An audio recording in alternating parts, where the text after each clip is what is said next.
Ke mancanegara terlebih dahulu, ledakan hebat menghantam ibu kota Lebanon, Beirut pada Selasa petang kemarin. Ya, puluhan warga dilaporkan meninggal dunia, sementara ribuan lainnya terluka akibat ledakan yang terjadi di pusat kota tersebut.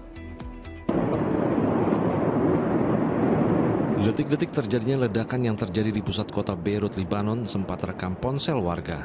Akibat dahsyatnya ledakan mengakibatkan sang pemilik ponsel yang mengambil gambar dari balkon sebuah hotel terlempar.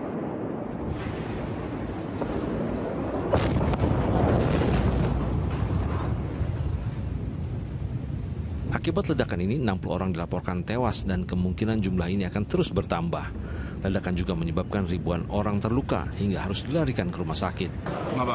ما بعرف إلا إنه مصيبة حلت على لبنان بس أكثر من هيك لا الله يجيرنا من الأعظم. لن يمر من دون حساب.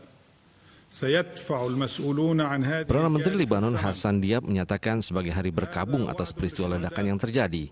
Meski belum mengetahui penyebab ledakan, namun pemerintah Lebanon mensinyalir insiden yang terjadi akibat adanya bahan pupuk dan peledak yang tersimpan di gudang pusat kota Lebanon. Pihaknya akan mengusut siapa yang bertanggung jawab atas kepemilikan ribuan ton amonium nitrat yang diduga menjadi pemicu ledakan.